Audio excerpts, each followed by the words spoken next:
Rock and Roll Geek Show 701. Still rocking after all these years. This is the story of my rock and roll butler. This is it, the show that started it all. Often imitated, but never equal. From San Francisco, USA, online since 2004. It's the one and only Rock and Roll Geek Show. With the original Rock and Roll Geek, Michael Butler.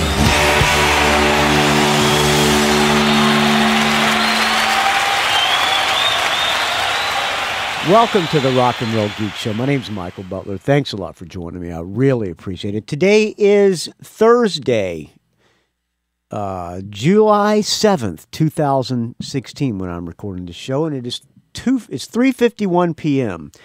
I have the worst case of poison oak in the history of cases of poison oak, I think. I got this, I went shooting arrows in Pacifica. There's like an archery club, and I talked about this on the Blast Mad at Dad, but it hasn't been posted. So there's this archery course where you go up into the woods and you climb up. You like go up into all these hills and stuff, and there's 28 targets. You walk, there's a big bear target. You go to the next one, and it's a big cobra target. You go to the next one, it's a deer target, et cetera, et cetera. So I was up there practicing with the bow and arrow with some friends, a guy named John and his wife, Deborah, and another guy who I don't remember his name, a super guy. Really, people that are way more knowledgeable about shooting arrows than me.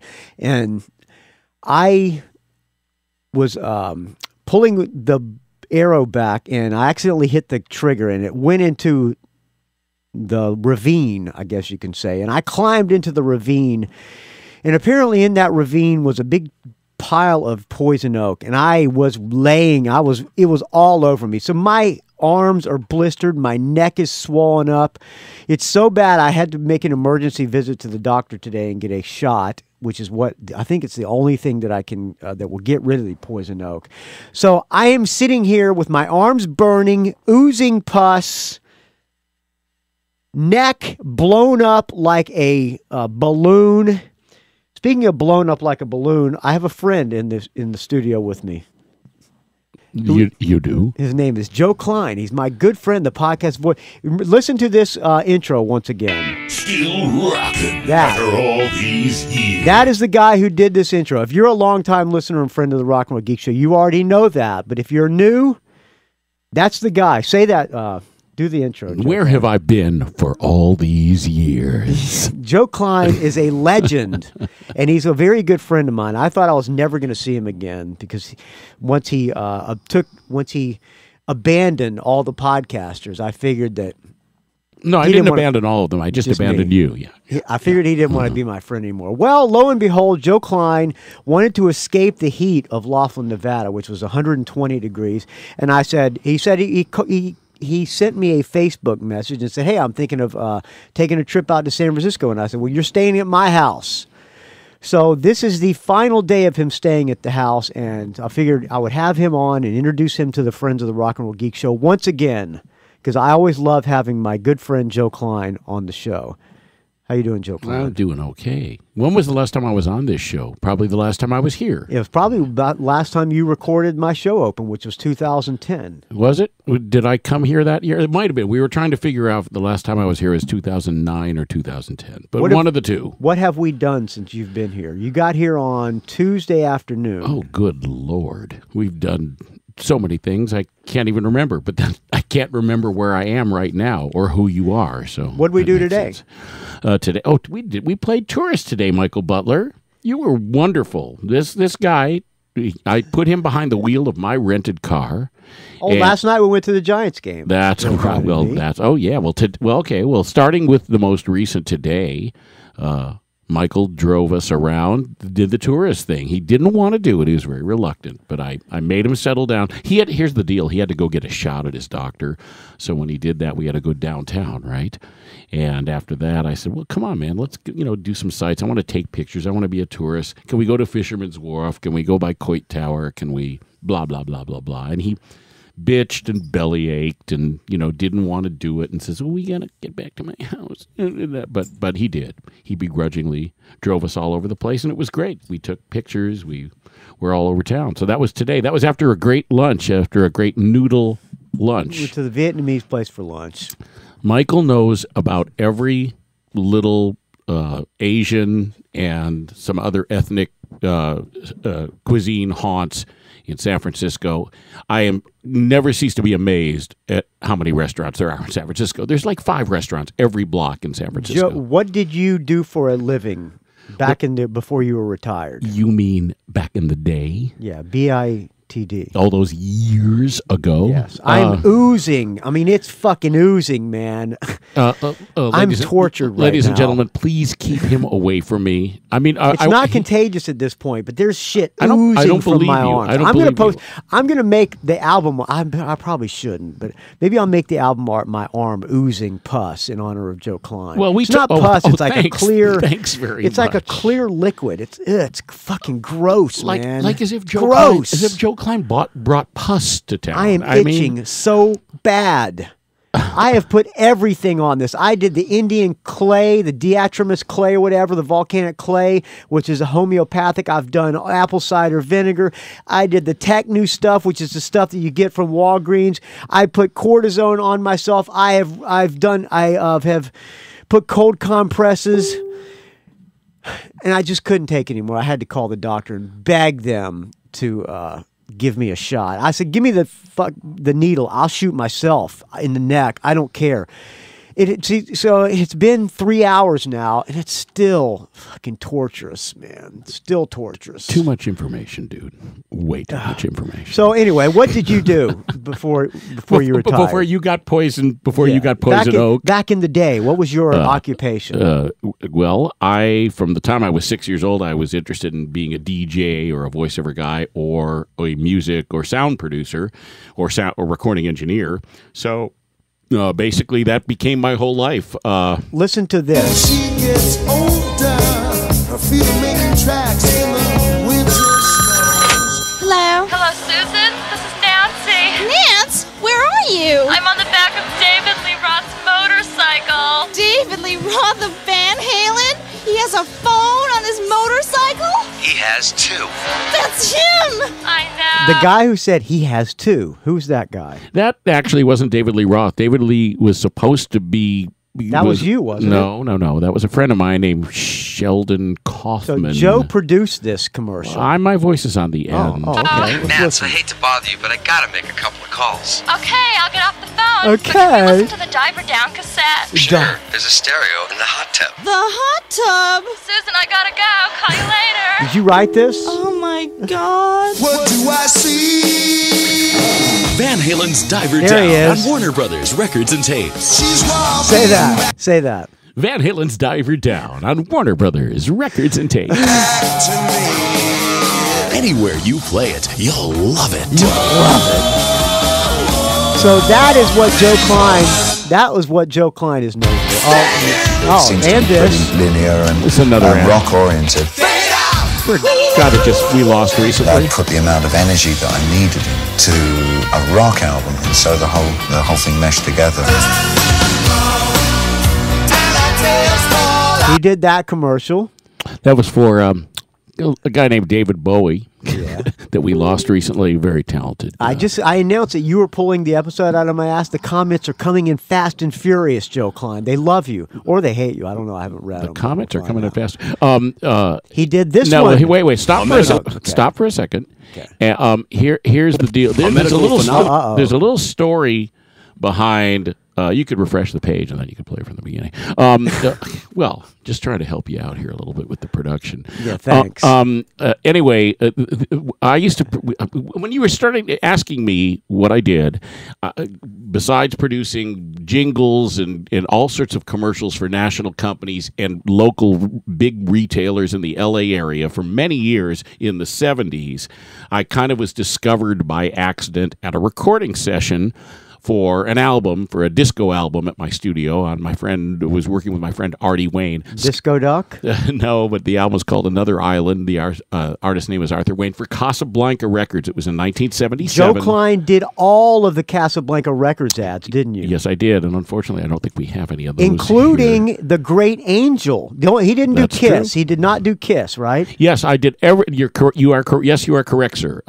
Kiss had their own marketing. Bill Coyne wanted all of Kiss's marketing done separately from Casablanca because he didn't want to be associated with the disco thing, which is what everything else in Casablanca, other than like Angel, was. But he did the Angel ad, Right. which is non-existent. You cannot find it anywhere. And I don't have it. I can't find it. I don't have it. I did commercials for all of Casablanca. But basically how it all started, real quick story, is Scott Shannon came into a recording studio. For those of you who don't know who Scott Shannon is, he's a legendary... I think now he owns Sirius, doesn't he? Or one of the big guys. Probably one of the big guys. Scott was a radio legend in everyone's mind, including his own and mine. And Scott was taking a break from his early days in the radio business, working at Casablanca Records for Neil Bogart, who wanted a good radio guy on his staff. He came to a recording session. We started talking. He had heard I'd done production for commercials and done a little bit of voice work, and he said, hey, Neil Bogart is looking for a guy to do all the spots. Would you like to do it? And he hired me to do, I think the first spot I did was for a subsidiary label called Millennium Records for an artist named David Castle. The album was called Castle in the Sky. They loved the ad. And the second ad I did was for the Miko disco version of the Star Wars theme. And boy, that ad really did a job in selling that record. And from that point on, Neil Bogart had called me into the office and said, "You're my guy. You're going to be doing all of my ads." So of course that was all of Donna Summer's ads, all of the Village People's ads, movies like Thank God It's Friday. And you have none of Midnight those Express. Casablanca ads. Very, very sadly, I don't know if they're lost, but they could be just buried somewhere. Even though I went out of my way to save everything I did. A few boxes of some of my ads, including all the Casablanca ones, are lost in space somewhere. But, okay, so now that I'm doing ads and starting to have a lot of success with Casablanca, other labels started, other labels came calling. And Warner Brothers was one of them. The spot you just played for Diver Down, that was the first spot I did for Warner Brothers. And as you know, that was pretty early on in the Van Halen thing. That Pretty Woman song was one of their first big singles, if not their first, if not the first big hit single they had. And they were very happy with my work, so I started doing other ads for them, for the Doobie Brothers and all sorts of ads. Leo Sayer, I got so many I can't remember. But then one day I get a call from EMI America Records. Now, EMI America Records, that's a label that was started by Capitol's parent company in England, EMI, and they own Capitol. Well, EMI bought a label called United Artist Records on Sunset Boulevard there, across from Hollywood High School, near Sunset and Highland. United Artist Records had formerly been a big competitor to Capitol named Liberty Records, and Helvin and the Chipmunks and just tons of early 60s hits were on that label.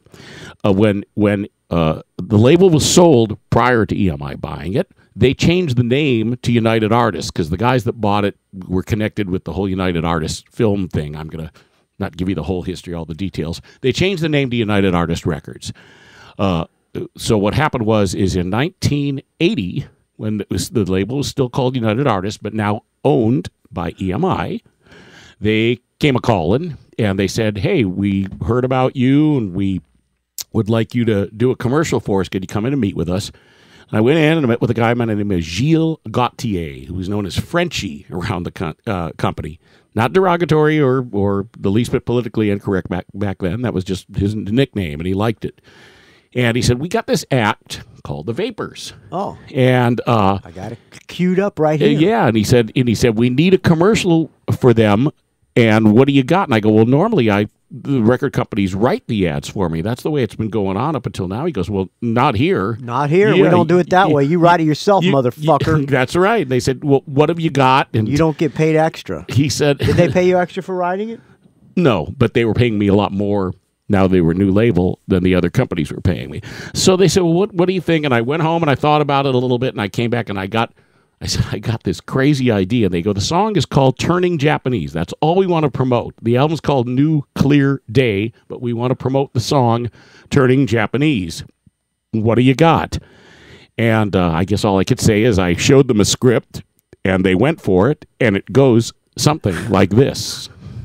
A medical phenomenon is affecting the popular English rock group The Vapors. Doctors in London report that while the young men seem to be in perfect health, they are turning Japanese. Turning Japanese, I think I'm turning Japanese, I really think so. The bizarre transformation appears to be extremely contagious, as very many of group's fans also turning Japanese. Turning Japanese, I think I'm turning Japanese, I really think so. Including the announcer. If you like rock and roll, you'll love Vapor's new album, New Queer Day. New Queer Day. Crude singer turning Japanese. And they like that, huh? From United Artists. Domo arigato, sayonara. That would not fly today, would it? Talk about politically incorrect. Incorrect. Now, it's very... Politically incorrect. Now, check this out, man. Get this it? Is just, you get it? I got it. Here's what's so wild about that. That's the first ad I ever did for the label. And they really needed something, unusual to promote this unusual kind of song. You do know the story behind the lyric of the song. It's supposedly about masturbation. Yeah, there you go. And we couldn't talk about that on a commercial. That's why they wanted something completely out of left field, which this was. Well, I don't get why. What is the metaphor for turning? Why is masturbating turning Japanese? You don't know that, of all people. You don't know that? No, I don't. Okay, when I was a young boy, and I think I'm sure very few of your listeners. Sorry, yeah, exactly. I think both of them. I'm sure both all of your listeners. them. I'm sure all three of your listeners don't remember. But if you're an older school guy like I am, and I'm now becoming ancient school. When I was a kid.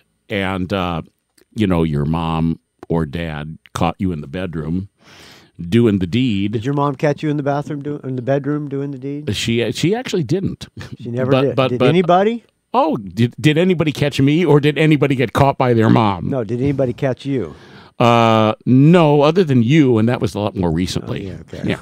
I got caught by my mom, sort of. And the funny thing was, he caught me, and he was in the room with me at the time. But he didn't have to barge in.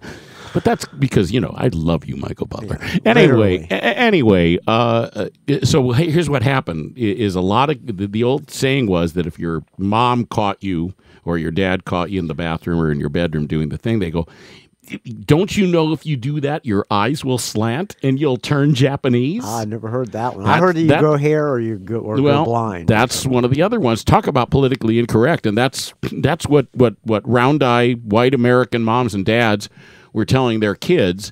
Oh, because of World War II, probably. Probably. And anyway, that's what the song is about. If you listen to the Japanese were the devil back then, I guess. Right. Exactly. This is back in the early '60s, right. And I mean the lyric of the song. I saw your picture. Now I'm turning Japanese. Anyway, I got your picture. So anyway, that's why we just came up with something off the wall. Well, here's the wildest thing. You heard the ad. And God forbid you played it in whole, but anyway, hopefully they got the idea. They did a huge time. I did play it in whole. What are you talking about? Yeah, without stopping it every 5 seconds like you always do. But hey, man, he's the rock and roll. You play it again? He's the rock and roll geek. They could go back and listen if they want. He's the rock and roll geek. He could do what he wants, and he does, and I love it. But love it, love it. No, but anyway, remember the record label guys used to say that? Yeah, love it. Which meant didn't listen to it. And by the way, we just real quick interjecting. Remember, we were talking. You and your wife and I were talking about the show Vinyl that was on HBO, and I was I was totally in the middle of the record business at that time, doing the spots for Casablanca, the very year that show supposedly is taking place. Although that was a New York label, and I was in L.A., but. It was okay. Certain aspects of it were very realistic, but nobody acted like I forgot the actor's name that plays the president of the label. Nobody acted that off the wall. Everybody was doing coke. Everybody was doing drugs, but nobody acted that completely insane as he did on the show. Although the Ray Ray's, everybody Ray Romano. Ray Romano character was pretty realistic. He was good.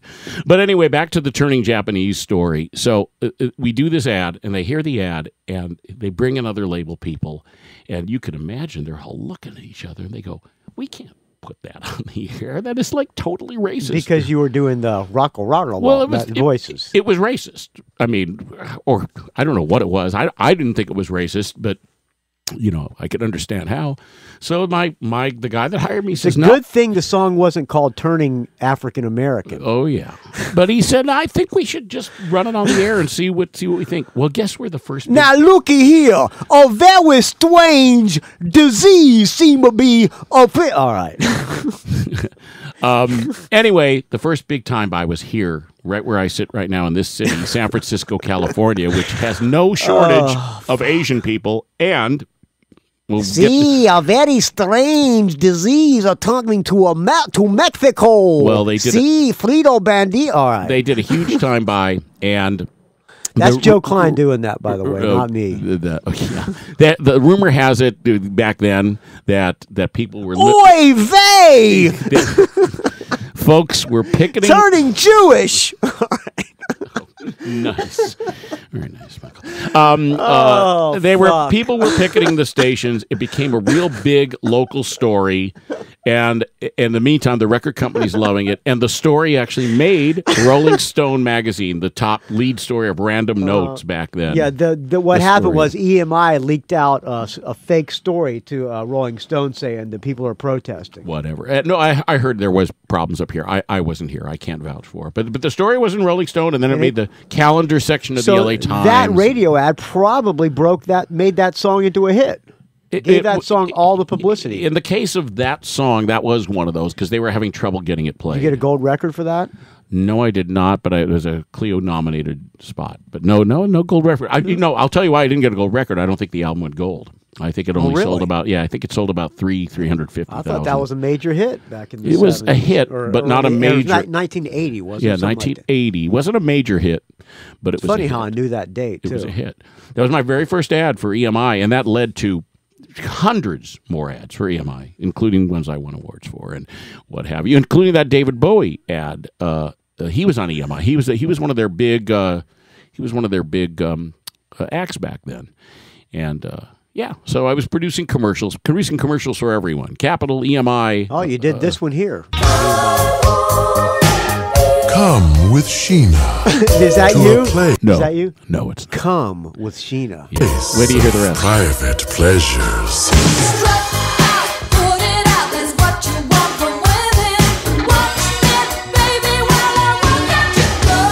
A private heaven. Wow, look at that guy's voice. The new album from Sheena. Wow, listen to that guy's pipes. Oh, I hired. Who was that? Who was that dude? I think it was Sheena. Oh, I'm trying to remember. It might have been. I'm trying to remember. It was a black actor. He would have been good for the Turning African American. Yeah, he would have been. A great deal of my spots were voiced by Ernie Anderson, and Ernie Anderson was one of the greatest voices in the business. As a matter of fact, he was the voice of ABC way back then. He passed away several years ago. He fathered Paul Thomas Anderson, who directed Boogie Nights and many other films. But Ernie, he was the guy that went the Love Boat on ABC. Let's see. I'm trying to think of Ernie. Ernie's is my Jay Giles freeze frame commercial? Let me see. Is that on here? I like that one. Let's see. Yeah, I'm looking here, looking. I don't know. I don't see it. Well, it's on my. But I see this one this was Capitol Records, I think. Now this special live report from the Capitol. As a result of the dramatic... Isn't that Capitol Records a Plasmatics ad? They were on Capitol, right? It may be. Coup d'etat. The president has surrendered the United States government to Wendy O. Williams and the Plasmatics.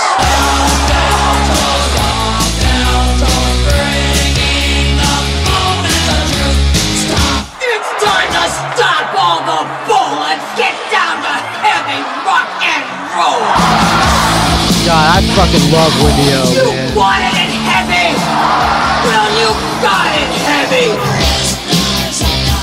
Their name, the Plasmatics. Their album, Coup d'etat.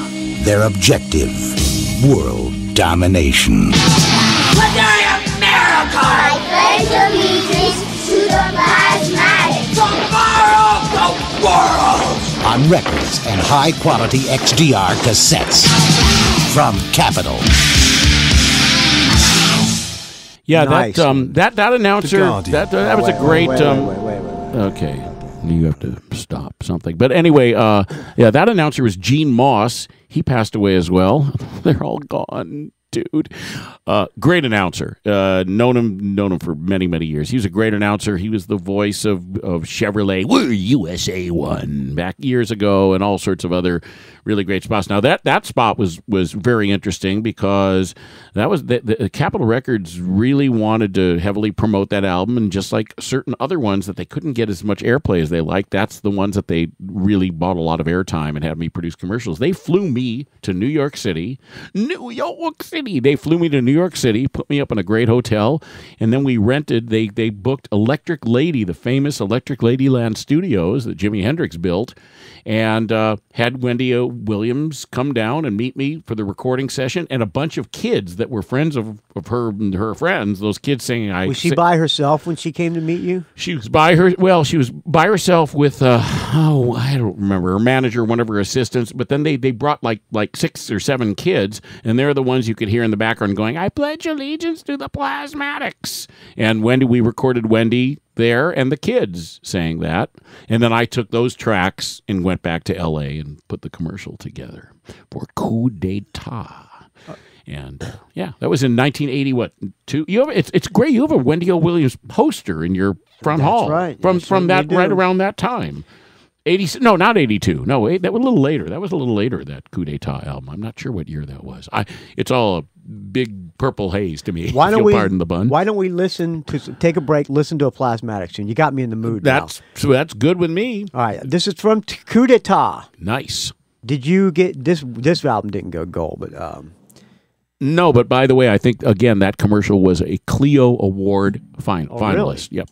Did you ever win? I won. Clio Award? I won 2 Clio Awards. One was for a Kenny Rogers ad. Maybe we could play that in a while, but I know it's not quite in the genre of what your listeners. I will play it. All right, here's something from Coup d'Etat. I'm going to play the opening track from Coup d'Etat. Love it. I'm going to let you talk it up too. What's it called? Put Your Love in Me. Okay. Are you going to talk up? Okay. I don't know the intro, but I'll give it my best shot. If we have to do a second take, we will. Okay. Here. Okay, there's plenty of time to talk that one. What's the name again? Put Your Love in Me. Put Your Love in Me. All right. Nasty. All right, here we go. Here we go! From the album Coup d'Etat. Okay, wait. Right, Let's try that. See, I don't know the song. If I would have known where that break hit, I would do it again. Okay, let's try it again. Sorry, folks. Never heard the song till now, except maybe 30 years ago. So you told Wendy O when she asked you what you thought of the album, what'd you say? Well, at that point, I had listened to the album, but mostly on the tracks that I was working on. We didn't really talk about the album that the much. joke would have been, love it! Love it. Okay. All right. Here we go. Here we go! From the album Coup d'Etat. It's Wendy O. Williams and the Plasmatics. And Put Your Love in Me. On the Rock and Roll Geek Show! Oh, yeah! Not too bad.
All right, there you Oh, go. yeah. Man. Oh, I love Wendy Williams. I love Wendy O. Williams. I love her. She was a true original, man.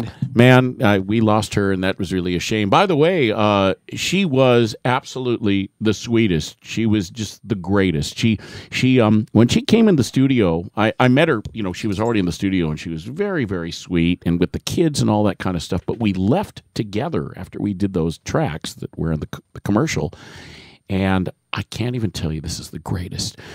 We're walking down the hallway, or approaching the front door, and just as we got to the front door, and the Electric Lady is in the Village, right, in Manhattan. Legendary studio, of course, folks, for those of you that don't know. And that's where Electric Lady was done, Jimi Hendrix's album. Anyway, we're approaching the front door, and I'm telling you, man, she went through a transformation. Suddenly, her relaxed walk turned real stiff. She turned military on me or something. Why? Well, I'll explain to you. Because the front door flew open, and now she's out in the streets. Oh, she had to have her image. There you go. And she was like, I mean, she was a different person. She went through this transformation as we approached the front door, and by the time the front door... I always heard that she was the sweetest person. Absolute total vegetarian. Sweetheart. I loved Wendy O. Williams. R.I.P. Wendy O. Williams. If she killed herself. Yep. She was depressed about her career. That's what I heard, because if she would have just waited, because the time would have been right for a Plasmatics reunion. She was great. I love that track you played, by the way. That was good. I do. Man. I remember it. I remember it now. I remember that wasn't one of the ones the record company picked to put on the commercial. That's what they'd pick them. They'd say, "We want you to use a piece of this song, piece of the other song." Doing the radio commercial thing was really interesting, Michael, because it all happened by accident with this radio legend, Scott Shannon, who went back into radio after he was in the music business, had me do these commercials. And then he left Casablanca the following year. And I'll tell you a little bit more about that in a little while. But I never planned to be doing these commercials for record albums. And they just did such a great job. And I was able to keep raising my price higher and higher. It was the late 70s, early 80s when things were building up and money was flowing, at least in the music business. And so what could I do? I can't walk away from it. I love doing the work, but mind you, I wanted to be a record producer. I didn't want to be producing commercials, but of course... I would have loved it, man. Well, don't get me wrong. It was great. The money was great, and I liked doing that kind of production, and I built an incredible studio in my house back in those days. Not digital. There was no digital. You recorded all the stuff in your house. Oh, yeah. Well, at first, I had a recording studio on Pico Boulevard in L.A. We'll talk about that. It didn't look like this place, did it? I've loved what you've done with the place, by the way, Michael. You guys should see this place. It gets more trashed every fucking day, wow. man. Well, it looks like a hoarder. All I could say is Tecate cans. It's apropos. I mean, let's just say this: the Rock and Roll Geek Show Studios is definitely rock and roll on every level. But no, I built a studio in my house at that point that was real high end. It was a real high end audio production studio, not a studio for doing records. And I spent a lot of money on it, and it had the best equipment. The studio and the equipment cost me a fortune, but I was bringing in good money. Before that, I had a little recording studio that I had been a partner in with a guy named John LaSalle on Pico Boulevard called TPC, which stood for The Production Company, Inc. That was an outgrowth of our jingle business, but there was a studio in there, a real nice little 16-track, 24-track studio.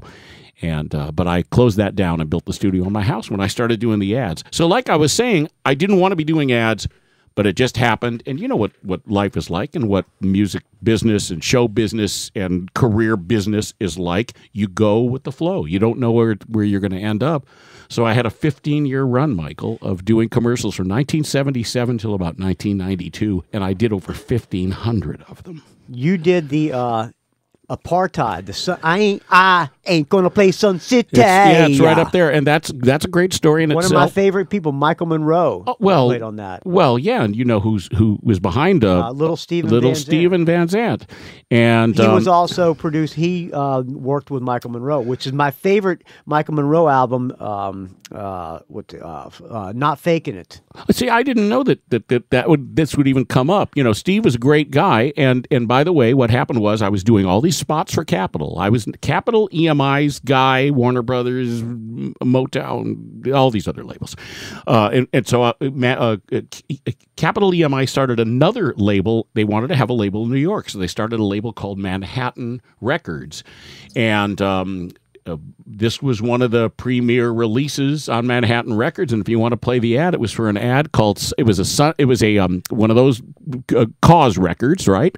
And it was an anti-apartheid record at the peak of the anti-apartheid movement, and Little Steven of Bruce Springsteen's band was behind it, and the ad goes something like this. All right, here we go. Here we go. Oh, hold on a second. Sorry. In the summer of 1985, a group of socially conscious artists band together to fight injustice in South Africa. The group began to grow. And who is that?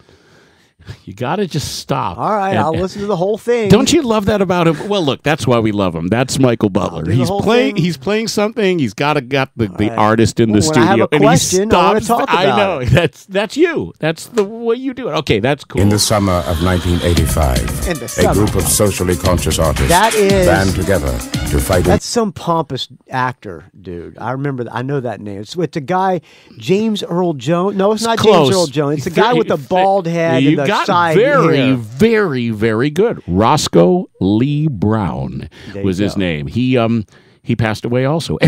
Everybody whose voice justice in South Africa is dead. Began to grow. And what started out as a song opposed to apartheid has become a musical wave of protest. Ain't gonna play Sun City. Sun City. Seven politically charged statements from 54 artists united against apartheid. Could you be more pompous? This Christmas, give the gift of freedom. All artist royalties will be contributed to the Africa Fund. Africa Sun City. Fund. A message too important to ignore anymore. Produced by Little Steven and Arthur Baker on records and cassettes from Manhattan.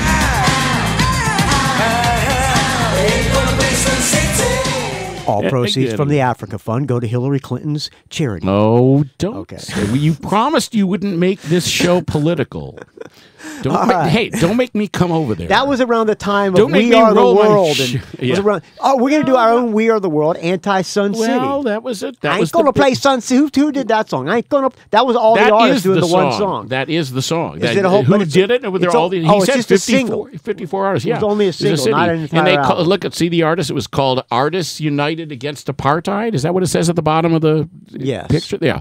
And so Little Steven. One song record. Yeah, okay, but don't disrespect Little Steven. You know, I mean, he was really, I guess, into that cause or doing his artist for a cause thing, which everybody has done. Now that's got me wanting to hear some Michael Monroe from that album. Okay. You ever hear that album? From Sun City? That was the same time because Michael Monroe's on this, and Little Steven Van Zandt was working with Michael Monroe. He's writing for him and producing him, and he did a record called Not Faking It. Okay. Frankly, I can't remember the Sun City. Was that a whole album? I don't even remember now because, of course, they only used the single, and I can't even remember if it was an entire album. And I don't know if it was or not. But anyway, there's my little... I had no idea that the Little Steven Sun City story would be appropriate here. But do I have Not Faking It? Because I lost my iTunes. I do have it. This is my favorite. I like this one. You ever hear this? I just got to download from... I'm not going to play the whole thing. That's okay. That's a good one.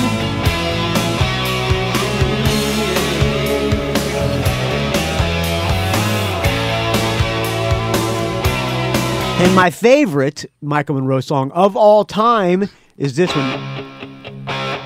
Oh, I like it already. Yeah, produced by Little Steven Van Zandt. Produced by Little Steven Van Zandt. Michael Monroe in the top 3 singers in the world right now, as you well know. All right, I'm going to stop. I want to talk to Joe Klein. Yeah, that's cool. That's very cool. I think I've heard that song, and I like him too, by the way. But see, there's all these stories, you guys, and you, Michael, all you out there in listener land and podcast land. Listener land. Yeah, listener land. Listener, that's where we are. These music business stories, man, if you were in the middle of the music business that I was lucky enough to be by virtue of doing these ads and going to the labels all the time and meeting the artists in some cases, like David Bowie. I worked with David Bowie. David Bowie came to my goddamn home studio to record those tracks. Is your voice on that ad? No, He wouldn't let you, huh? No. Interestingly enough, they just wanted him on that one. But I voiced all of the other David Bowie ads for earlier albums, Let's Dance and what have you. But they're not on this reel. But what I was going to say is when I was doing the ads. Oh, you did this one. Go ahead. I was very lucky because even though I didn't want to be an ad producer and whatever, it was kind of cool because although I wanted to be a record producer, here I was producing ads for records, and I became the top dog for that. I mean, that was my deal. I was the go-to guy, and all the labels hired me. Well, here's the coolest part. I would go to the labels all the time, sometimes work with the artists, sometimes meet the artists at the label, and they all liked my work, so they'd introduce me as the guy. Oftentimes I would get a copy of the spot, to the artists themselves, and let them listen to it. And a lot of times, several times, the artist would get in touch with me, no emails or whatever. They'd actually call me personally and tell me how much they loved the ad. There were times where the artists would go, how in the world did you cut the music up like that? It's amazing how you got all those songs on there and what have you. So it was really very cool because I got to kind of live out my dream that way by producing ads for record albums, even though I wasn't producing record albums. I wanted to be producing the albums, but at least I was doing the ads. And you did just as good of a job when you did the show open for the Rock and Roll Geek Show. I took one song and he cut it all up and made it into a great show open. Well, that was my thing. That was the skill set that I had from the get-go, from before I even produced original music. By the way, he may be doing another show open for me while he's here. I doubt it. I kind of think he's going to back out, but hopefully I can do it. But anyway, so it was really very cool being in that world. And by the way, one last thing is a lot of times the record album ad would be, the artist would call his manager and say, gosh, this record company produced a great ad for me, and the guy that did it, is available to do other stuff. And I can't tell you how many times, probably at least a dozen or maybe 20 times over as many years, less years, I was called upon by the managers to produce the tour spots, to produce ads for the tours. You don't have any of those, do you? Don't have those with me. I mean, I've got a lot of them, but not here. I found online out of some radio station in Texas a whole list of show commercials for concerts coming. Concerts West presents the Jay Giles Band coming to the Austin Civic Center. Those kind of well, things. Yeah, there was a guy by the name of I'm trying to remember his name now, that I was competing with for that stuff, but I wasn't really competing. I was doing the record company stuff. But there was a guy. Did that get you laid? What? You ever get laid just by being a jingle or a record? What you did that get you laid? No, I just got laid anyway. Oh, okay. That didn't help. Let's put it this way: it didn't hurt because you've been to my. Perhaps you know who I. Hey, hi there. Hi there. I do ads. My name's Joey. I did that David Bowie. My name's Joey Klein. How you liking the David Bowie record release party? Well, I did the radio ad. I did the radio spot. Would you like me to come play it for you in my suave? No, hey, would you like to see my home studio? It's funny, you do say that, though. When women Here's come my over, microphone. It's called in the biz, we call it the donkey dick. Oh, but I call it the EVRE20. Good Lord. Would you like to see my donkey dick? EVRE20. But look, I had the gold. Michael, I got 18 gold and platinum albums on the walls, and another wall had all the I've been to your place. Awards. You got a bunch of platinum and gold and platinum. When those were up in my home in West Hollywood where the studio was, and then the hallway leading to the bedroom had all the Clio awards. There you go. As it's walking to the bedroom, you can see all of the awards. The The awards were strategic. On the way to his bedroom. Abso-fucking-lutely, dude. What do you think? Leading to my waterbed. What do you think I put? You think I put the awards in the kitchen? He really had a waterbed too. Didn't you? You had a waterbed. You guys, can you believe this guy? You had a waterbed, right? Yes, I did. There you go. I had a big, giant, old-fashioned single-bag waterbed that my dog punctured a hole in, or your dog punctured a hole. Would you like to see my waterbed? Yeah, and of course the awards. It's right underneath my Devo. Follow me past all these. Follow me past all these awards, my precious. I hear you're a Devo fan. Devo, didn't I do an ad? I did an ad. Here's the Devo ad for Warner Brothers. Salutations, beautiful mutants. This is General Boy speaking to you for Devo. Many of you may not know this, but we are in the middle of World War III. As a result, Devo has prepared 12 sonic messages to help us through this time of multinational mental warfare.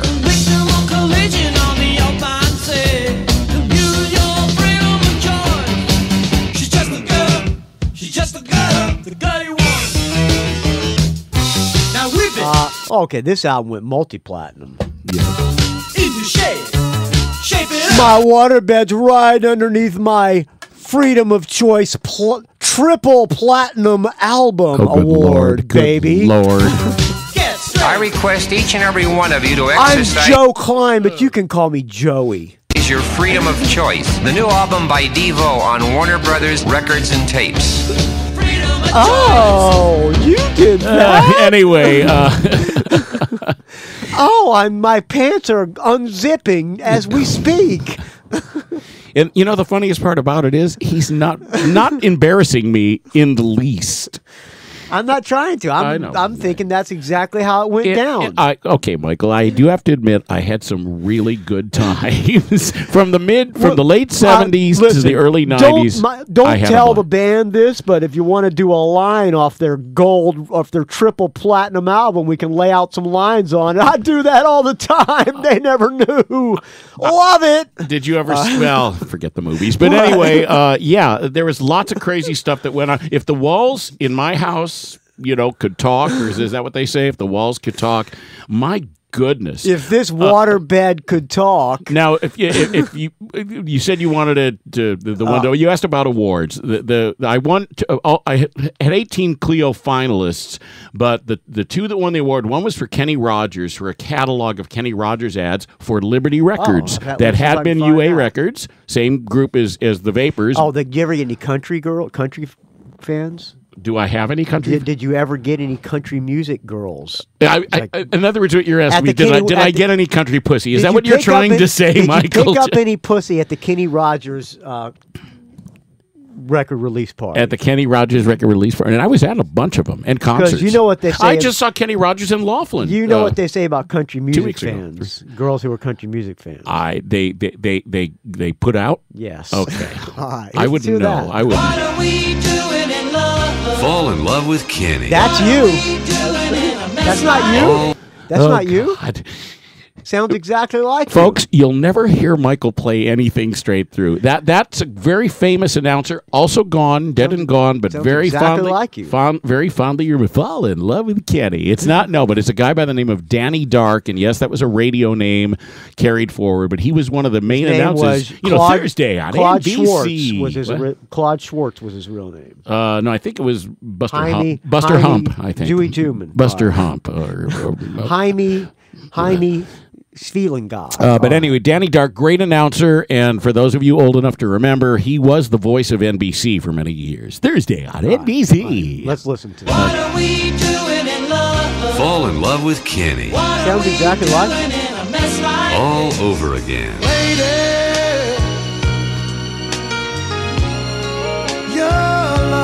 Now is the time to get the Kenny Rogers album you might have missed. You picked a fine time to leave me, Lucille. Or worn out. You got to know when to hold it, know when to fold up. Don't fall in love with a dream. This must have been a greatest hits record, I assume.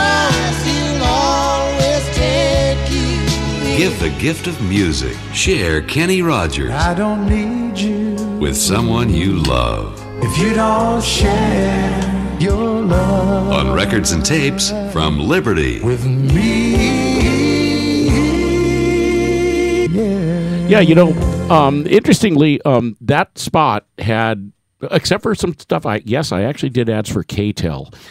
Oh, you don't have any of those, do Oh, no, not I with used to love the K-Tel ads. Well, I did the ones later on. I didn't do the 20 heavy hits, 20 great stars. But that Kenny Rogers ad had, except for maybe a K-Tel spot or two, had more songs in 1 minute. I think I got 8 pieces of 8 songs in there. And here's the thing about the Kenny Rogers album spot. That wasn't just for an album. It was for their. It was in 1980, fall of 1980. The entire catalog. Yeah, in the fall of 1980, they put out an album called Kenny Rogers' Greatest Hits, and it was one of the first times, if not the first time, a record company ever put a new song on a Greatest Hits album to sell the album. It was called Lady, and it was a duet with Lionel Richie. And they put it, the only album you could buy it on was Greatest Hits. So it was doing quite well. The next year, they put out, a year later, they put out an album called Share Your Love. And that album had, no, it wasn't Greatest Hits, it was just new stuff. So that fall, they brought me in and they said, look, we want to do an ad for Kenny's entire United Artists and Liberty. They're the record company I explained to you is now called Liberty Records. We want to do an ad for the whole catalog of Kenny Rogers albums. We want to put about 7, 8 songs and get people to buy them. And you heard the spot, you know, now's the time to get the Kenny Rogers album you might have missed or worn out. That's when people still had records and wore records out, believe it or not. And so they had me do the spot, and they loved that. They loved that ad. And that ad ran through the entire holiday season of 1981. Now, at the time they started running the ad... you didn't get residuals for radio ad. I mean, like every time it played, did you get... No. Not like on television. No, if I was the announcer on there, I got announcer money, but the thing is you got paid for the first 8-week run, and then if it ran longer, you got more, and it very rarely did. So here's the deal. When that ad went on... Oops, the mic just left me. When that ad went on the air... in the fall of 81, by that time, the Kenny Rogers Greatest Hits album had only gone 4 times platinum, quadruple platinum. It had only sold 4 million albums. By the time, and I'm not kidding you, this is amazing, by the end of the holiday season, 81, the next year, that commercial, along with the fact that there was another Kenny Rogers album out, but that commercial boosted the sales of the prior album, the Greatest Hits album, by 4 million more copies. So did you get 8 platinum records? So no, I didn't get 8, but one of my platinum records on the wall is to commemorate the sale of more than 8 million Kenny Rogers albums for the Kenny Rogers Greatest Hits album. And you went to see Kenny Rogers recently in Laughlin. I went to see him in Laughlin. Poor Kenny. It's the farewell, the Gambler's last... Farewell to Earth tour. Well, yep, the Gambler's last deal. He's moving pretty slow. He had to do most of the show sitting down, but it was wonderful going there. I really did everything I could because I'm a Laughlin guy and I know all the guys at the hotels and stuff, but they just couldn't arrange it. I brought the platinum record with me to the show and to the hotel, and I was hoping to get backstage, have a moment with Kenny, because I know he'd remember me because of the meetings we had in the office with Frenchie Gauthier, who I told you about. And I was hoping to get him to sign the back of the album, to the white cardboard backing, but it didn't happen. It was great seeing him, though. But by the way... Hey, asshole, I'm the guy who produced the radio spot that sold your record, 8 million records. You can't sign this record? You're an asshole. That's all right. Nice.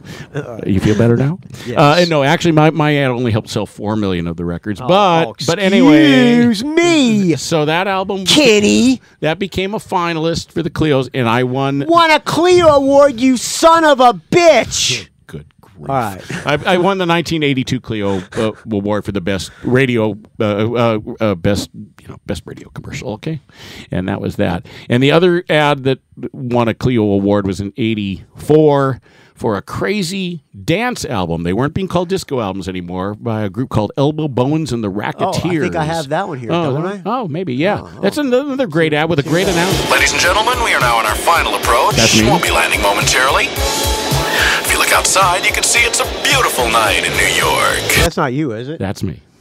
Say that. Let me hear you. Ladies and well, remember, it was all filtered, but it sounds like it's on the radio. No, ladies and gentlemen, if you look out the window, you can see.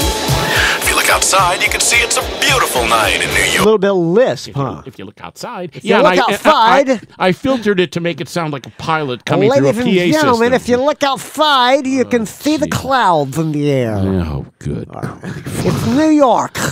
If you look outside, you can see it's a beautiful night in New York. Oh, I get it.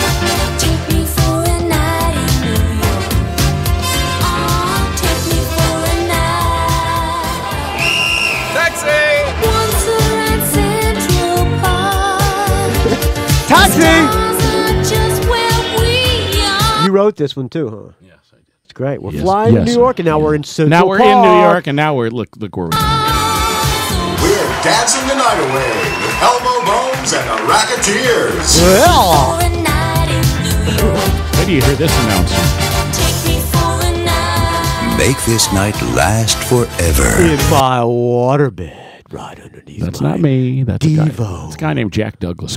Jack Douglas. Not to be confused with the guy who did the Aerosmith record, Cheap Trick. Right? Not. With a new album from Elbow Bones and the Racketeers, New York at Dawn. Black dude? No, white guy. From EMI America. I've never heard of that band. You know, it was a fair that actually that spot helped make it. That was in the mid '80s when the club scene was still happening. It became a pretty big, actually a pretty major club hit, a dance hit. I think it was the top 5 of the dance charts. You know, but didn't crack the Hot 100. It maybe made the Hot 100. It wasn't a huge pop hit, but it was a big dance hit. Yeah, and that was another Clio Award. So there you go. What's You've heard some of the best. What's trouble at Madame Dong's? We don't need to go there. It's a great project, and I'm very. This is the city. Oh, Los God. Angeles, California. All right, that's Dragnet. There's a place here called Hollywood. People come here to see stars or be stars. Things can get pretty kinky here. That's when I go to work. I'm Joe My Klein. name's Thursday. My name's Joe I Klein. carry a badge. My name's Klein. Joe Klein. You can call me Joey. It was Friday. I was working the night watch downtown when the call What is came this? in from a popular rock night. Yeah, I mean, you don't need to play it. I want to play it. Madame Dong's. We're at Madame Dong's. Okay, well, if you AKA Joe's penis. What could we do? Come on, boys. Let's get Oh, it's a radio play. From our life patrol. What's the trouble here, boys? They got an oral exciter. Is that your Oral voice? exciter? Sounds like a job for Vice, Marv. What did you do on this? That's a great. By the way, the reason you hear the scratches in the background, that was actually recorded off of a Evitone sound sheet. Remember those black flat records they used to put into magazines? Good friend of mine was the. Oh yeah, it's made out of cardboard. No, that's not cardboard. They were made out of a kind of a flexible plastic. They were black, shiny black, and they were squares. And you'd rip Yes, them I out had of the one that magazine. came in a Hustler magazine. Yeah, absolutely. No, they sounded pretty good. They were a little scratchy, but they had really good sound quality. What this is, believe it or not, is an infomercial for a consumer version of a highly respected studio piece of outboard beer called the Aphex Oral Exciter. It's our Aphex Oral Exciter. Aphex Oral Exciter. What is Get it? It's the zing in my strings, man. The zap in my trap. Makes my You wrote this. wiser. And my voice sound way choice. Joe Klein got a lot of stuff on his mind. Hold on. Actually, not much, just sex. Just facts, boys. Let me tell the dude. Who are you? tell the dude. Jack. The name's Marvin. There's my So what is this Aphex thing anyway? The Aphex Oral Exciter Type C is a patented you. analog Yeah. psychoacoustic processor. It's a which pig analog. Say that. The Aphex Oral Exciter Type C is a patented psychoacoustic processor. I was has their a natural sound. openness, presence, and clarity. You were the nerd. Audio signal by The injecting engineer. dynamically expanded harmonic information. Unlike an equalizer, the Aphex Oral Exciter has the unique ability to enhance or restore those portions of the audio spectrum, most often lost in the recording process or live performance environment. I think I'll talk to the band. What do you do with this Aphex thing, guys? We use it for everything, dude. It's part of our sound. Is that the Before we Rad found the Oral Dudes? Exciter, we were nowhere. How's that? Well, the groove was way cool, but something was missing. All right, now Anyway. where did this thing play? Okay, it didn't play. So It came inside of a magazine. I'll tell you a real quick story about it. If it was the guy that was the president of the company that made the Aphex Corporation, was a guy named Marvin Caesar. We had become very good friends because I met him very early on in the 70s when he was developing the original Aphex oral exciter, which is definitely part of professional recording business history.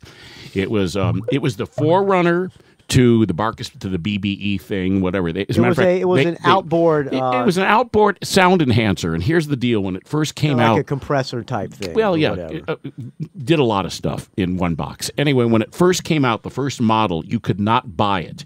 What you did is you had to rent it. They brought it to your studio for a mix or whatever, and you ended up paying Aphex by the finished mixed minute on a record. Very bizarre, great marketing concept. Can you buy the oral exciter now or something like it? You could probably buy a plug-in. Well, they make other things. As a matter of fact, remember I was talking about that. I think you bought it at the Podcast Expo. Well, I didn't buy it. Marvin, they were in my booth. They had a thing called the Master Voice Channel that had an oral exciter in the chain. I wanted that thing. Marvin, you have it. I have one. Yeah.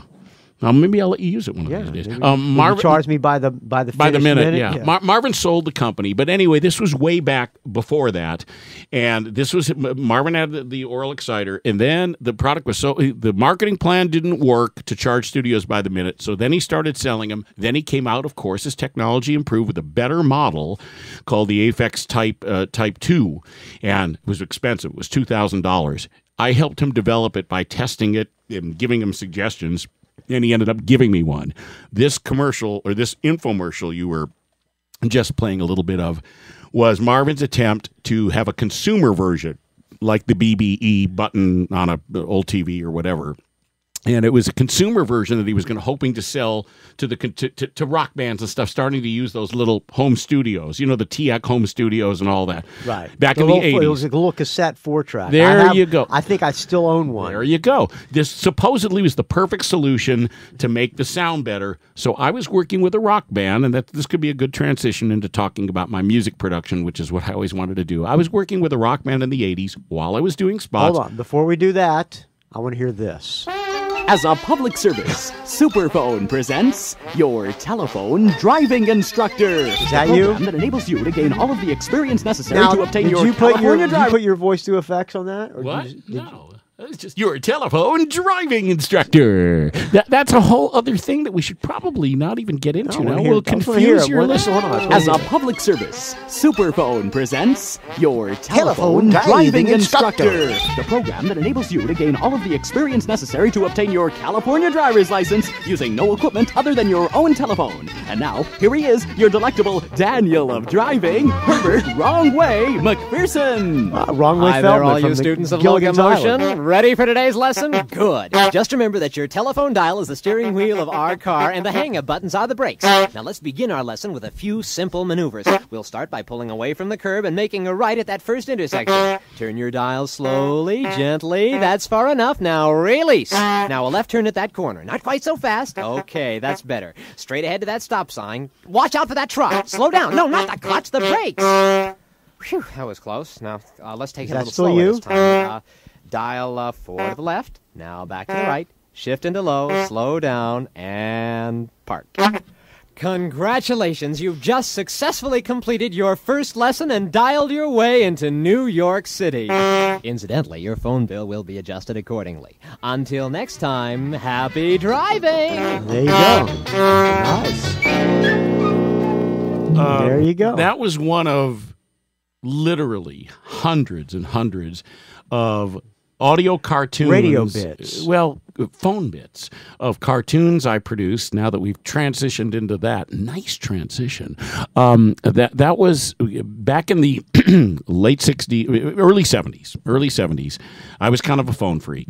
And I also liked doing production. This is before my studio days and whatever. I was doing it with a little bedroom studio. I was involved with a couple of dial-a-joke telephone recording things. And the first one was all a bunch of fun and games for a thing called ZZZ. It was called ZZZZZZ. It was the last listing in the telephone book. And we ran all these little comedy telephone recordings. Kids would call up and they'd hear this recording like you just heard, and it would just hang up on you. Then they'd have to call back and hear another one. This was a project I did a few years after the ZZZZZZ project called Superphone that I was going to try and monetize the whole thing. And so we were doing the same kinds of recordings, and then we came up with a series called Napkin Man and The Life of Rodney that I played those parts as well, the superhero guy, and we were going to try and market the whole thing to fast food chains, and got very close. We were flown to Chicago and meet with the McDonald's people and show them the whole thing. And that's another story for another time and place. But again, it ties in with my whole production. You're giving people a little bit of a taste of the kind of audio production I did. You finally got crazy stuff. You finally actually started producing bands after the radio ads? Okay. No. And that actually after the phone stuff, the phone stuff that you were just playing. I was a partner in a little recording studio, of course, in high school. And I graduated high school in 1970. God, I'm so freaking old. I graduated in 79. You're not that much older than me. I know. As a matter of fact, with each passing year, you're even closer to me in age. I bet my health is worse. I got poison oak. My diet, the stomach problems are still here. By the way, it's going on 3 weeks now. As a matter of fact, aren't you overdue for the bathroom? I went to the bathroom right before we did the show. Now that you mention it, I called the doctor and he said I have to do a stool sample and bring it into a lab. I ain't shitting in no fucking plastic bags. I'm gonna try the diarrhea. I'm gonna try to live with this diarrhea. Didn't for you say month. Doctor? My stomach is like Mr. MD, doctor. I'm hungry all the time because it comes out, so I just keep eating. Because he needs a little good loving. Yeah. So anyway. Okay. Yeah, anyway, you're 9 years older than me. Okay. So now it's all. Sorry, all you guys listening. I can't help it. This is the Rock and Roll Geek. I'm following his lead. We're out of kind of sequence here. It doesn't matter though.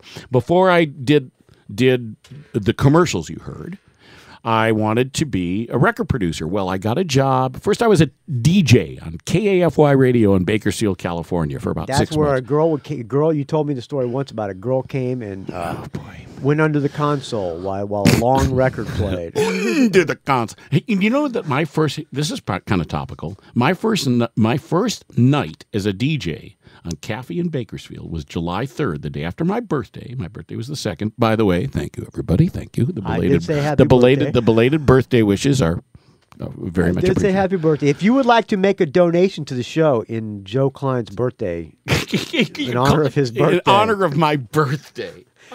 I knew he was going to use me for marketing purposes. Thank you to everybody who donated. I didn't say the names this week because we have a guest on the show, but thank you so much for your donations. Without your donations, this show would die a horrible, putrid, shitting in a plastic bag, stench-filled death. And not only that shit, but I'm drinking the beer that he bought with your donations, so I thank you as well. As a matter of fact, I want to thank you for letting me be myself. All right, so again. I got it. I get it. You do? Yeah, so... Okay.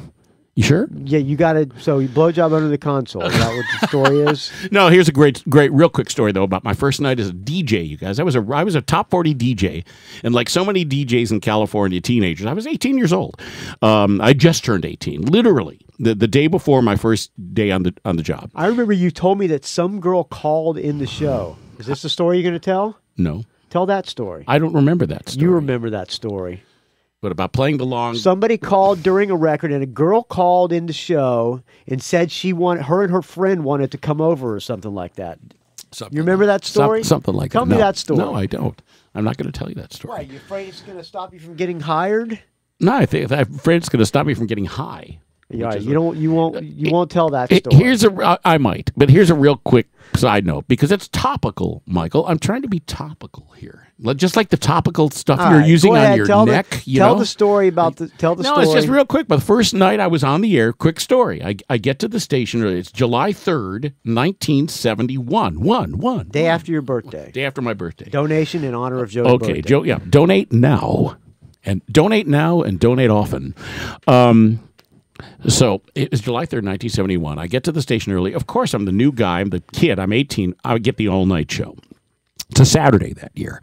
I get to the station for my first show, And I'm in the booth with a DJ by the name of Jerry Clifton. At that time, could you bring your own records? No, absolutely not. No. You haven't been able to do that in Top 40 radio basically almost ever in the last. Okay. It was an AM station. Oh no, yeah, it was an AM. It was it was the #1 station in Bakersfield, AM, kind of like programmed in the Drake Chenault genre. Caffeine #1, you know, that with golden 1650. Yeah, 550. They were at the bottom of the dial. Great signal. You could pick them up everywhere. 550 Bakersfield. No, it was the big 55. Caffeine #1 in Bakersfield. Anyway, so I get there. There's a guy in the air by the name of Jerry Clifton. He was on the air before me. He went on to become a huge radio consultant, by the way. Quick story. It's a quick story. Okay, that's it. That's it. Anyway, I get there to do.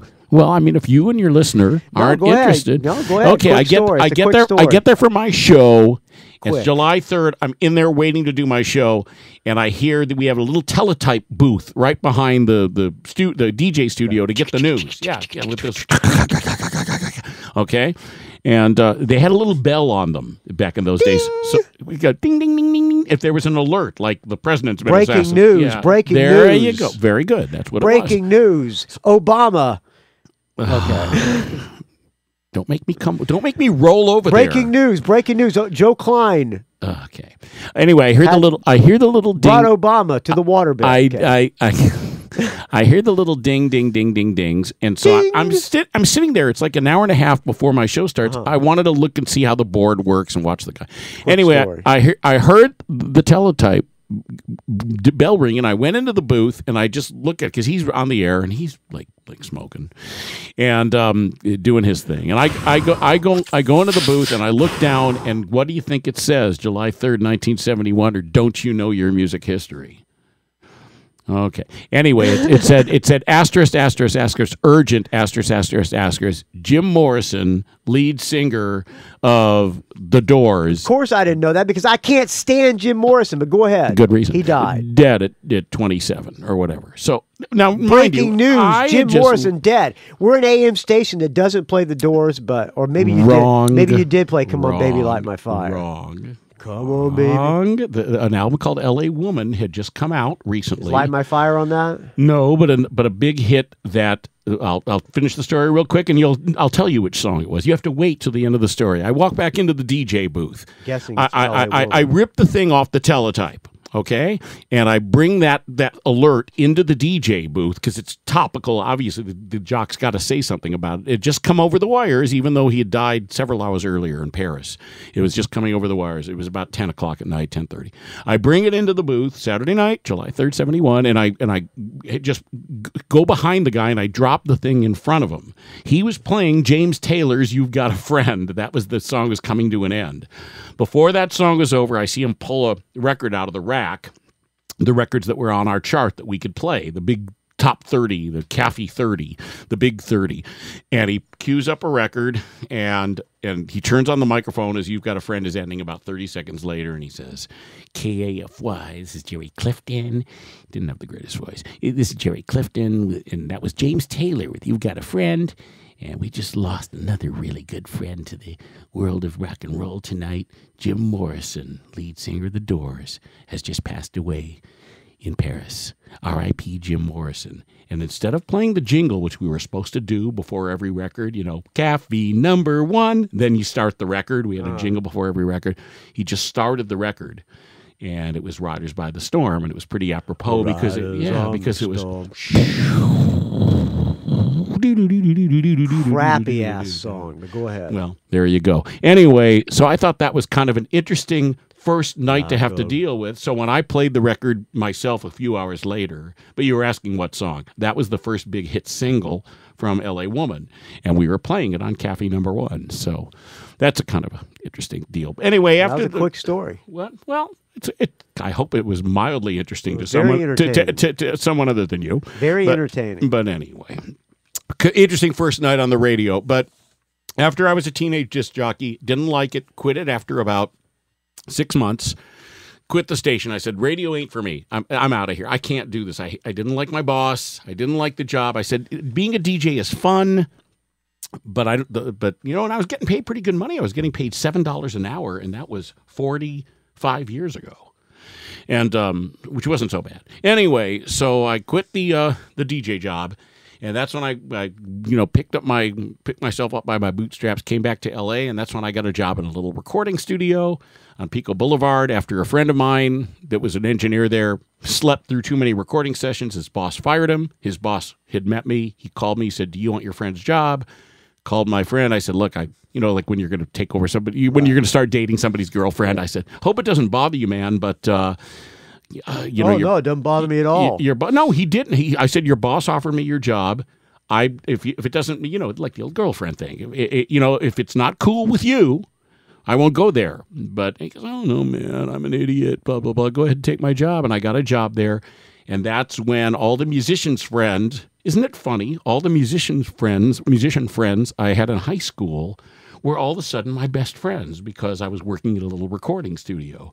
And so I started recording. Besides doing the work at the studio, I was sneaking my musician rocker friends, guys like you. Had I known you, I'd be sneaking you in there, sneaking them in to record. One of them was a guy named Billy Bizeau, Bizeau, Billy Bizeau.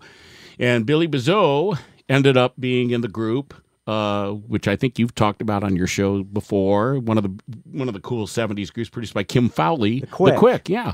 Billy played them on the Kim Fowley tribute, which I don't have them in my iTunes at the moment. They had an album called Mondo Deco. Yes. A couple of years before that, Billy was recording a demo in my studio. Danny Bonaire, from the Quick, was the drummer, and he recorded a couple demos with me. A song called "She's a Fad." F-A-D, and another song called Honey Rock. Two really great records. I wish I had them because I think you'd like them, and I think you and your couple of listeners would really like them because they're very, very cool punk mid-'70s rock.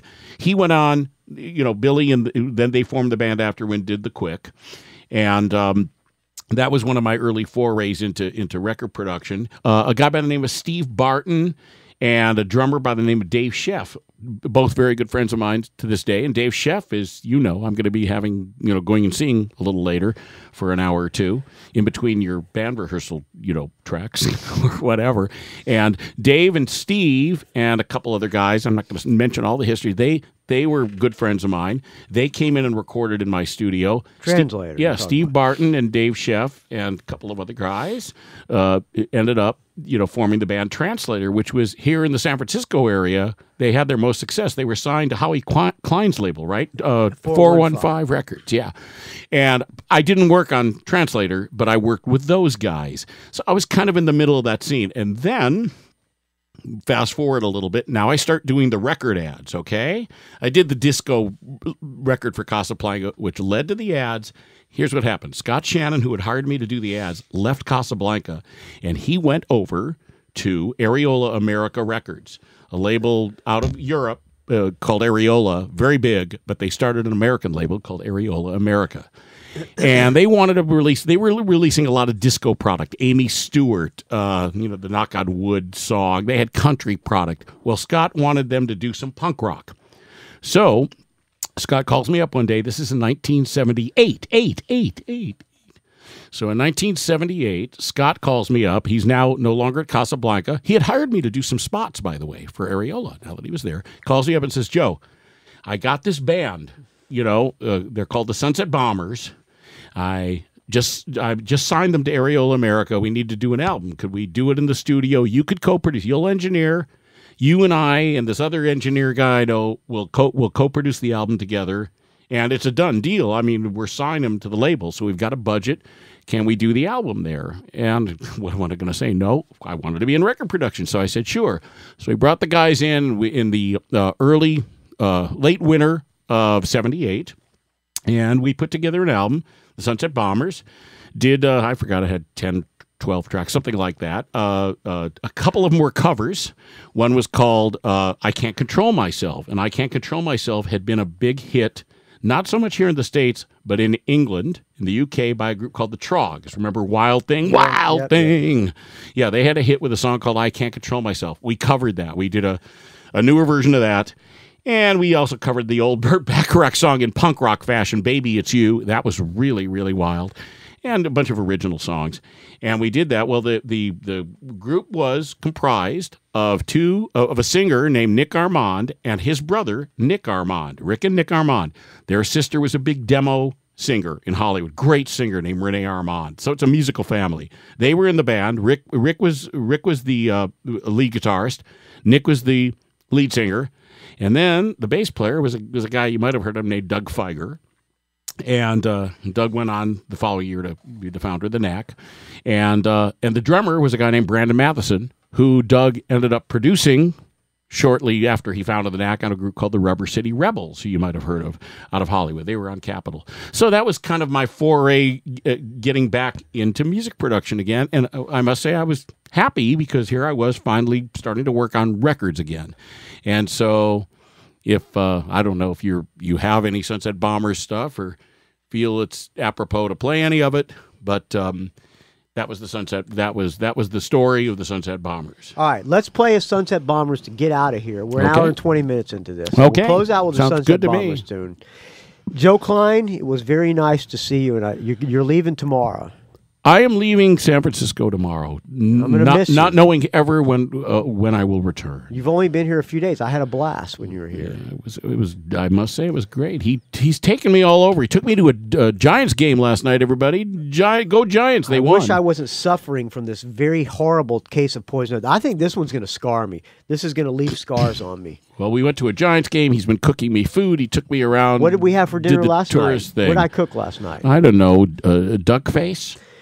Last night I got. I'm a member of a seafood. That was great. That was delicious. A seafood CSA, which means community supported agriculture. This guy Kirk Lombard, who was on Bizarre Foods with Andrew Zimmern, for like $25 a week, you get some seafood. You get some seafood delivered, or it gets delivered at a house nearby, and it's all foraged like either that day or the day before. Yesterday, what came was a bag of oysters and a bag of red abalone. I had never made abalone before, but I figured out how to do it because he included a recipe with it. Man, was it good. And he went online and looked at YouTube videos to see how to prepare stuff as well. Man, was it good. And you just reminded me. And I also made beef cheeks in the sous vide cooker. I cooked them for 72 hours in the sous vide. Joe Klein was afraid to eat beef cheeks, but how were they? Well, I wasn't afraid. I'm just, you do cook some strange things. I'm sure you're. How were the beef cheeks? They were over delicious. Mashed potatoes. They were delicious. They were delicious, as was the abalone. The abalone was and that was the whole meal was delicious. And remember, that's another thing I forgot to mention. We even took a drive down to Half Moon Bay yesterday to try and buy fresh fish at the whatever the name of that harbor was. I forgot. Pillar Point Harbor. Yeah. All that was a great drive. Anchovies, which I didn't feel like getting. I didn't have any way to carry them back. And you made oysters. You forgot to mention oysters. We had oysters last night as well. The guy gave me a bag of oysters. We had some raw oysters. We had the abalone, and we had the beef cheeks. It was fantastic. Fantastic. Good. So we've been having a really good time. There hasn't been a dull moment, and when there is, Michael gets nervous and figures out more stuff we need to do immediately. And speaking of that, I need to go pick up a prescription for this shit that's on my arms. He's going to end the show so he could get more like calamine lotion. I need to get some food for the dogs, and I'm going to probably have to blast off again in the bathroom before I go. And don't you have a band rehearsal tonight? I got band practice tonight. Butlers are playing on Saturday with the Plunketts, who I am also playing with on Saturday. So I have to learn their Where are they playing, Michael? I don't know. It's somebody's birthday party. Somebody's birthday party, so be the singer for the Plunketts' birthday party. I think it's in San Ramon. So if you live out in San Ramon, be there. Let me know, and I'll get you in. Oh, my gosh. Right. Could you imagine? And, hey, you guys, I'm retired, so you can imagine what kind of a time I'm having here trying to keep up with all this. All right, well, Joe Klein, thank you for coming on. It was fun talking as usual. Right. I'm going to have to get out to Laughlin very soon. We will do a show from there. By the way, I'd say if you do want to close with the Sunset Bombers song, you might want to close the one that is apropos for you. I will. Rockin' Forever. Right. How can we reach you, Joe Klein? I'm on Facebook. Yeah, I don't have companies anymore. I'm retired. But you can find me on Facebook, Joe Klein, Klein, and just look for me. I'm the one in Laughlin. Facebook's weird when it comes to searches, as you know, sometimes. But you will find me. He's friends with me on the Facebook. So that's look right. for him as a friend. Yeah, and I'm in Laughlin, so Laughlin, Nevada, Laughlin. Went to Birmingham High School, Birmingham. That's another way to find me. And hey, man, we'll do it again sometimes. This was indeed a blast and a half. If you heard him on the show and you happen to go to Laughlin, look him up. What casino? Ping me on Facebook. Oh, I'm always in the Colorado Bell or Edgewater Go Casino. Go to the Colorado Bell. I'm a retired casino rat now. Go to the what do you call it? The blackjack video machine, the video blackjack machine. At the Long Bar at the Edgewater Hotel. At the Long Bar. Look for him there. Tell him you heard him on the Rock and Roll Geek Show, and he will be your friend. He'll show you around. I'll do more than that. I'll buy you a beer or two or three. Since they're free. And don't forget to send in those donations so we could keep drinking beer right here at the Rock and Roll Geek Show. All right. Find this show at rockandrollgeek.com or rockandrollgeek.com, any way you say it. Send me an email, rockandrollgeek@gmail.com. Let me know that you heard Joe Klein and you love Joe Klein. If you don't like Joe Klein, send me an email saying, I can't stand Joe Klein because you interrupted him all the time and you ruined the show with your lousy voice. Put that in the subject line. You didn't interrupt me. You interrupted all my work. If you like Joe Klein, you know what it is. Yeah. All right. rockandrollgeek@gmail.com. Area code 706-621-ROCK. That's area code 706-621. Wait a minute. Area code 706-621-7625. Area code 706-621-ROCK. 621-ROCK. Or you can just send me an MP3 to rockandrollgeek@gmail.com. Did you say that was 621-ROCK? Yes. All right. Find me on the Facebook, R&R Geek. Find me on the Twitter, R&R Geek. Find me on the Instagram, Rock and Roll Geek. Don't ask. We will talk to you next time. I have a bunch of songs to play for you, and I have some audio comments and some show reviews. I'll do that on the next show. Also have another interview. I'm going to be doing a track by track with Bridget West. We're going to play her new record before anybody else hears it. That's coming up soon. Can't wait. Thank you for listening, friends. Keep the donations coming. Without your donations, this show would die a horrible, putrid, stench-filled, shitting in a plastic bag before you take it to the like lab. the studio is now. Death. All right. Here's the Sunset Bombers, rocking forever. We will talk to you next time. And you friends. rock forever yourself, Michael Butler.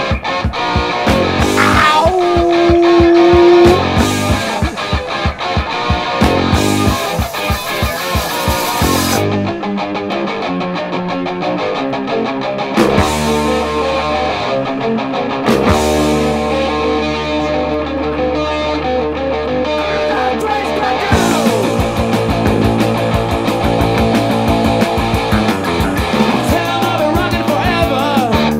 'Tis a season to be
It's a rock and roll geek train wreck.